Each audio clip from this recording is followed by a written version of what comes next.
So, for context, my mother-in-law, Sharon, had 4 children. My brother-in-law, Jacob, 38, male, is the oldest, and then there is my husband, Nate, 34, male. And then there are my sisters-in-law, Zoe and Becky, who are twins, 27, female. My father-in-law passed away in an accident shortly after the twins were born. And since then, Sharon has raised them all on her own. And she didn't just raise them by herself. She also took over her husband's company and stepped into his position at work. I've always admired her, and she and I had a great relationship. About 6 months ago, she was diagnosed with brain cancer, and it was already in its advanced stages. Unfortunately, there had hardly been any symptoms, and by the time we found out, it was out of control. Everyone was very upset about it, but I was the only one who stepped up and said that I would go and stay with her so I could take care of her. Nate was not happy about it at all because staying with her meant that I would have to move 2 states away, and we were having a hard time in our marriage anyway. So this was not what we needed right now. We argued about it endlessly for a few weeks, but I made it clear to him that I was going to stay with her no matter what. I even insisted that he come with me, but he told me that he couldn't just abandon his work and fly off to be with his mother. Besides, he brought up the fact that his siblings could be there with her, but unfortunately they didn't seem to care much either. At least Nate and I lived out of state, so he had a somewhat valid reason. So I argued with him, and I told him that since his work required him to travel very frequently, it's not even like he would miss me when I was not around. So finally, I got him to agree, and during the time that I spent with my mother-in-law taking care of her, I noticed that hardly any of her kids would visit her. And even when they would always seem like they were in a hurry to leave and get back to their normal lives. It felt like they were visiting more out of a sense of obligation or duty, that they visited her rather than out of love and concern. And that just seemed very strange to me. Anyway, I have spent the past few months with Sharon, taking care of her and just being there for her emotionally, because for the most part, she did have a nurse to stay with her during the day. I didn't do it because I expected something out of it. I just did it because as somebody who had lost her own mother to cancer when I was 16, I just really wanted to be there for her. But her health only got worse with time, which was not unexpected, but it was still really difficult to deal with. Anyway, 2 weeks ago, she passed away after a particularly rough few days.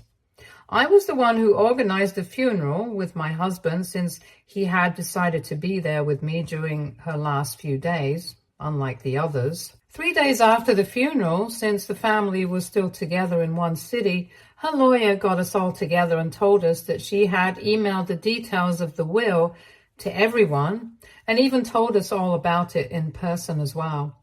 And I really wish that hadn't happened because Sharon left her entire estate to me. And it's caused a lot of drama in the family and even in my marriage. I have mentioned that Sharon took over her husband's company after his passing, which means that she's been doing quite well for herself, and all the money left over after covering her medical expenses has come to me. I have also inherited her house, all her jewelry, and other expensive assets. As soon as her lawyer announced it, the rest of the family was shocked for a couple of minutes before they started going off about how unfair all of this was. I didn't want to speak to them at the time, so I just left the room, but they stayed in Sharon's study for about half an hour more, and I could hear raised voices from the room, including Nate's. But I couldn't hear what they were talking about. And neither did I want to find out, because I was sure that it couldn't have been anything pleasant. Anyway, eventually they left without even saying goodbye to me, and finally Nate came to me. He also seemed really shocked that his mother had left everything to me and nothing to her children. But he still tried to be nice to me initially, saying that I deserved it because I was the only one who had been by her side ever since her diagnosis. He had visited a couple of times over the past couple of months, but that hadn't been nearly enough to compare to what I had done for her. So I thought that he would be more understanding than his siblings. But after he was done appreciating me, he told me that in spite of that, he still thought that it was weird of his mother to leave everything to me, and told me that he had discussed it with his siblings, and they believed that to make everything fair, I needed to split everything with them equally. I found it really shocking the way he just casually informed me that I would need to do this. And given the fact that it had been a discussion between him and his siblings, I hadn't even been included in it. I didn't think it was necessary for me to agree, and so I didn't. I told him that there was still a couple of months to go before I actually inherited anything, since the will was in probate for now. And when I finally did get what my mother-in-law had left me, I would think about it then. But as of now, I'm not planning on promising anything. And that was all it took. He immediately started yelling at me about how selfish I was being and told me that I had no right to snatch away what rightfully belonged to him and his siblings. That did not sit right with me because I was not snatching anything away from anyone. And as for what rightfully belongs to them, I think that was for Sharon to decide. And seems to me she had made up her mind. So I fought back, and soon enough we were in a shouting match. Him and I had already been having a really hard time with each other for the past couple of years, which was a tiny part of the reason why I had wanted to move in with Sharon, just so that I would have some time away from him. Coming to the reason why we had been having so much trouble in our marriage was mostly because he wanted children and I wasn't ready yet. His work has always required him to travel a lot, and he hardly ever stayed home. So I knew that even if we did end up having kids, I would be the one who would end up taking care of them most of the time because we didn't have any relatives where we lived, and nannies were pretty expensive.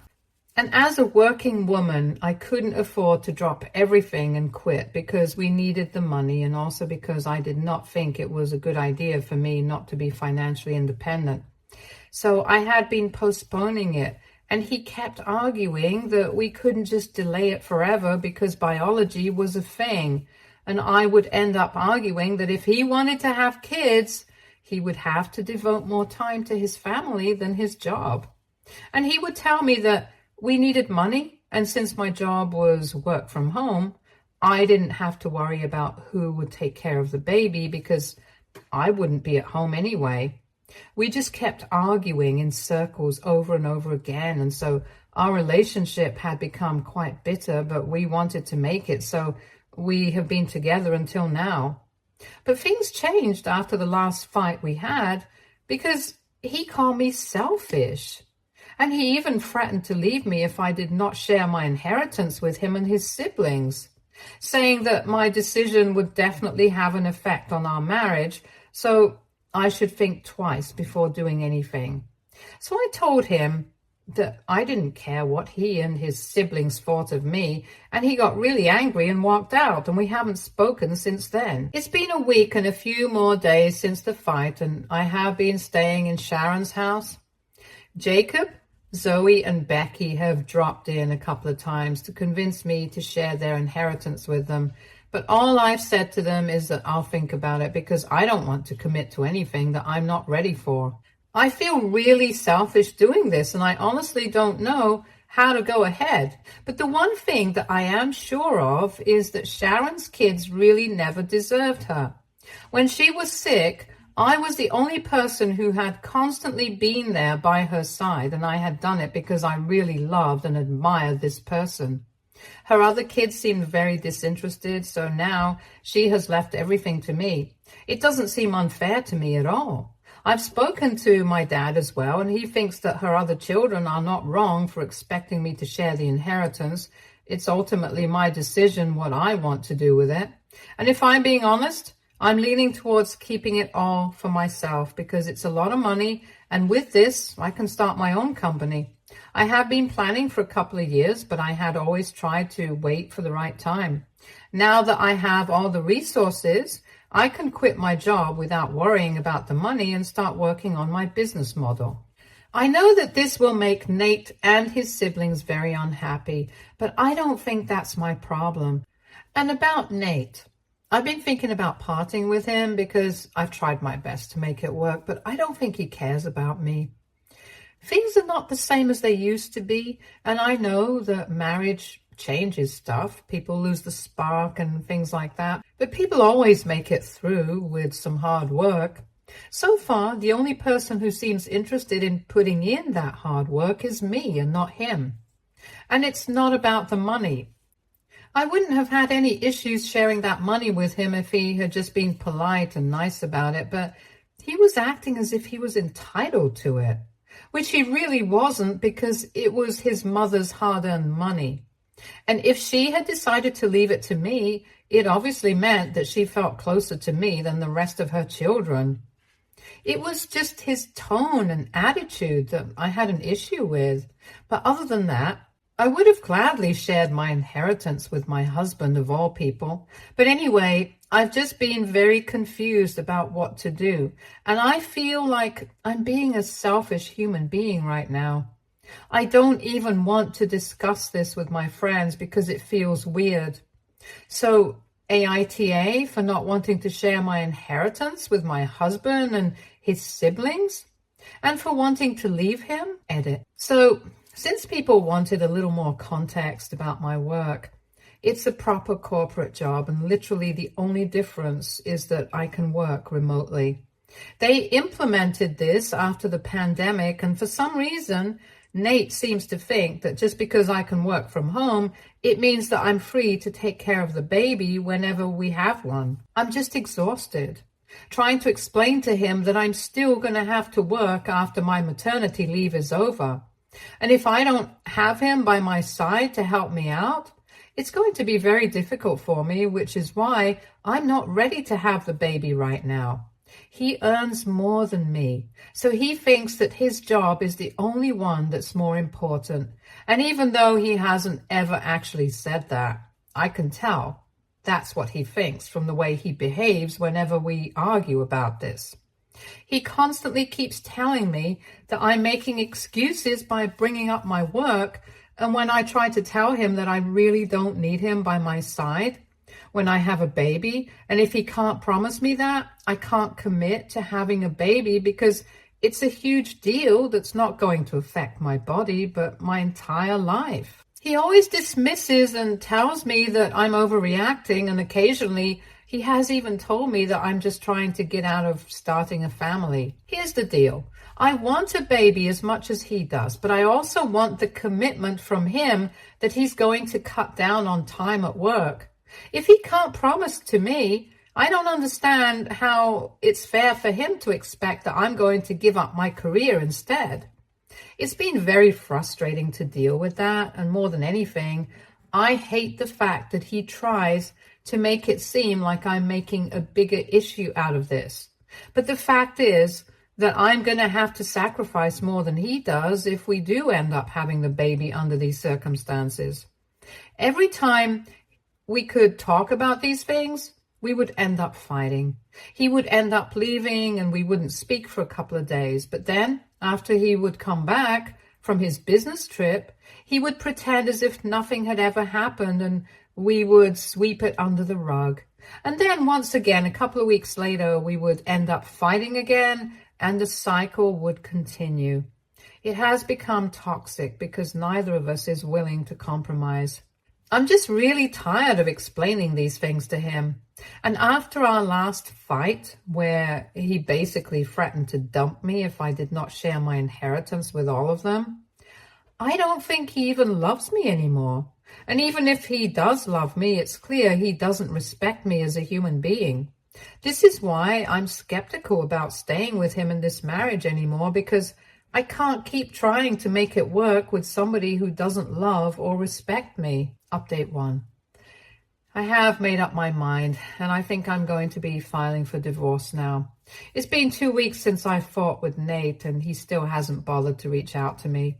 After reading my own post, I have realized how alone I've been all this while. I feel terrible about everything, but I can't help it. I need to get away from this marriage for my own sake. The other thing that I've made up my mind about was a lot easier to accept. I'm definitely not going to be sharing my inheritance with anyone else. If Sharon did not leave anything to them, too bad. That's their problem, not mine. I don't have to feel guilty about anything because I'm the one who took care of her. I'm the one who was actually here for her while they were living their lives normally without bothering about their own mother. And this is exactly what I told them when they started calling me selfish and stuff after I communicated my decision to them. I texted them all in the family group to let them know that I had made my decision and was not going to be sharing my inheritance. And obviously, right after that, they started calling me all sorts of names and telling me that what I was doing was not acceptable and that they would take me to court and all of that. Even in all of this, Nate had nothing to say. Anyway, I told the rest of them that if they wanted to take this to court, they were free to do so, but I didn't care. As long as it's up to me, I'm not going to be sharing anything with them, and that's my final decision. Right after I said that, they kicked me out of the group, and since then I haven't had any contact with anybody from Sharon's family. I'm pretty sure that if she was around, she would hate them for what they were doing right now, but oh well.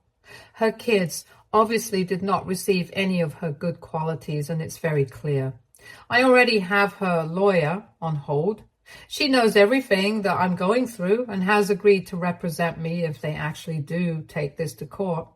She's also said that she's going to put me in touch with a divorce attorney soon as well, and then I'll go ahead with my divorce petition. It's not like I'm not happy about it, but I can't see any other way out of this. Update 2. I filed for divorce a couple of days ago.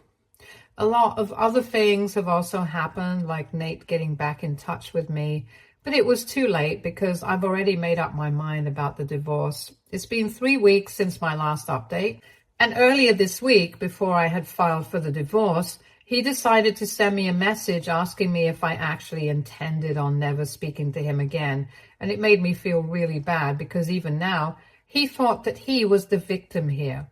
I was the one who had been left all alone by him after our last fight, since he hadn't even bothered to speak to me, and yet he was pretending as if I was the one who was responsible for the situation. So I called him up and told him that I couldn't do this anymore. I was sick of fighting so frequently, and I just wanted out. I told him that I had already spoken to a lawyer and was going to file for divorce because I really couldn't understand how he constantly expected me to pretend as if everything was all right without ever making an effort to fix things. I told him that I was tired of waiting for him to understand what I was going through, and at this point it was pretty clear that he was not interested in anything or anybody's troubles apart from his own. So given the circumstances, it would be better for us to go our separate ways now. I was really hurt, and I was trying hard not to cry. I tried to be as polite as I could, too, but even that was not enough. He started yelling at me, telling me that I was being overdramatic and he knew I was bluffing about getting a divorce, just because I wanted him to apologize to me and pretend that I was the victim in a situation that I myself had created. He told me that he didn't care for my theatrics, and while he was yelling at me, I literally had to stop him to tell him that I actually intended on going through with the divorce and that I was not just being dramatic. I don't even know why he would think that, because so far, no matter how much we have fought, I've never spoken about divorce because I've always wanted to make it work with him. But as soon as I told him that I was serious, he took a couple of seconds and went silent. And then he started to say that he should have seen this coming and that this was bound to happen and stuff. And when I asked him what he meant by that, he accused me of leaving him just because I was going to receive a huge inheritance now. I was shocked that he would even say something like that because our relationship hadn't been like that at any point. I was not the kind of person to be with somebody for money. And obviously, I'm not the kind of person who would leave somebody for money either. The inheritance didn't even factor in here. It was his behavior that mattered to me. And when he made that statement, I literally ended up crying because I couldn't hold back my tears anymore. I just couldn't believe that somebody whom I loved was saying such things about me. And even while I was crying, he told me that he had no sympathy for me because I had turned out to be a horrible human being and he regretted ever getting married to me. So I lashed out at him and I told him that I was not the one who had changed because of money. He was. I was just jealous that his own mother had decided to choose me to inherit everything that she owned instead of him or his siblings. And on top of that, he just couldn't deal with the fact that I actually didn't owe it to them to share anything. So he could pretend that I was the bad guy here, but deep down, even he knows that I'm entitled to do whatever I want. And he also knows that I'm not getting divorced because of the money. I'm getting divorced because of how he has been acting. I told him that if he regrets marrying me so much, then he shouldn't have a problem with this divorce because it's just giving him a chance to fix his mistakes, and mine too. And after that, I hung up and blocked him. It broke my heart to hear him say things like that about me because he was really harsh. I never would have expected something like that out of him, even though we have fought before. This was something different, and I literally hadn't ever seen this ugly side of him. At this point, I don't even care if I'm being the bad guy by leaving him, and I don't care if people find the timing of my divorce suspicious, which I am sure they will. I know my family is never going to say anything about it, but given the recent behavior, I'm sure that his siblings are going to have a lot to say about the fact that I'm trying to get divorced right after I got to know that I would be receiving an inheritance from my mother-in-law. They are definitely going to try and make something out of it, so I'm mentally prepared for that anyway. But ultimately, I really don't care what any of them say anymore because I've tried my very best to be patient and understanding. However, the truth is that they didn't care about their mother when she was alive, and now that she's gone, all they can talk about is the inheritance. It's just really pathetic. Update 3. So Nate was served with the divorce papers recently, and of course, he must have told his siblings about it because for the past 2 days, my inbox has been flooded with hateful messages from all of them. It's very funny how until before they found out about the inheritance, all of them were all about minding their own business. They were siblings, but they didn't keep in touch much and had their own lives. And now, just because they have one target, they're acting like they are an inseparable family. To be fair, calling this mob mentality would be better because all they want to do right now is gang up on me and make me feel bad about myself.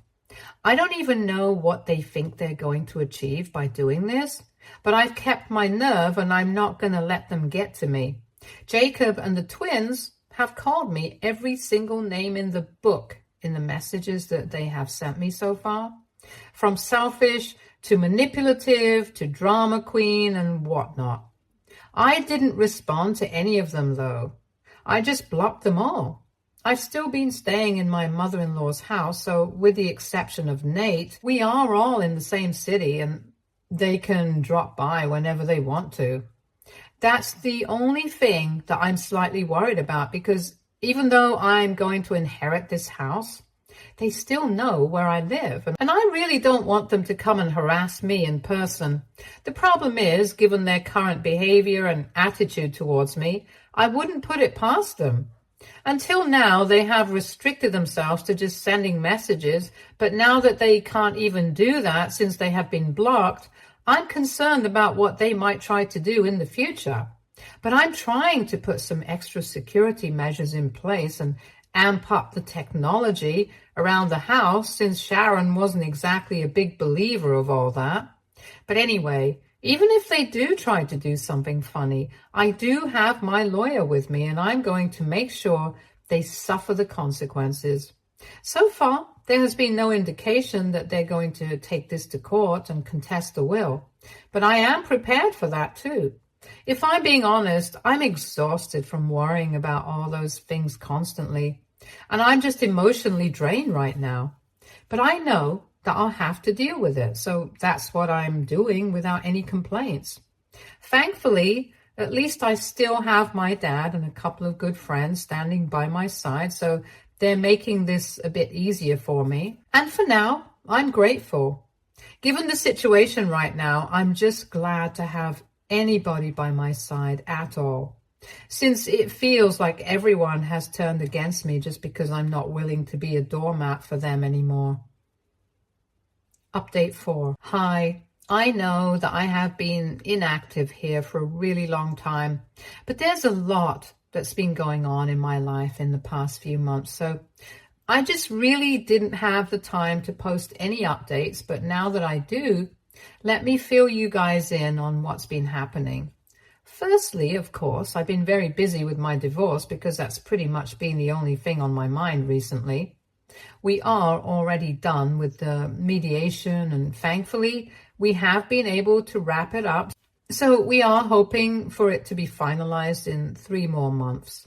We have divided everything, and even though Nate was trying his best to get a part of the inheritance by painting me to be the bad guy, my lawyer and I were not having any of it, and I don't think that he wanted to drag this out either. So he just let it go after one point. He still hates me, I'm sure of that, but it doesn't matter anymore. I'm learning to let go of these things because I think he stopped loving me a really long time ago, and I was the only one who had been holding on. Now it's time for me to let it go. So that was that, and I've also officially moved into Sharon's house. I've had to change states for that, so there is a lot of red tape that I still have to deal with, but I'll get it done eventually. And last week, I finally put in my resignation from work so I can start working on my business model, and I'm hoping to get started by next year. I'm keeping my fingers crossed. Hopefully, things will go well for me. Also, I was lucky enough not to be bothered by Nate's siblings after my last update. Not personally, at least, because they did try to take me to court by contesting the will. But I think the rest of the family talked some sense into them and stopped them from wasting their money. I'm mostly referring to the relatives that my mother-in-law was close to, since they have reached out to me in the past and have been very nice to me. They have also expressed how disappointed they are with how Sharon's kids have been behaving, especially considering the fact that they haven't even been there for her when she was sick, and it was me all along. Sharon's family wouldn't even have been able to find out about what her children were trying to do had it not been for their own big mouth. They were trying to paint me in a bad light and turn everyone against me by making it sound like I had manipulated Sharon into leaving everything to me. And they had gone to the extent of saying that I wasn't even actually there taking care of her since she had a nurse, and I was just there to show off that I'm a great person. But everybody came to my defense because at least they had all been there for Sharon and had dropped by quite frequently when she was sick, so they knew me.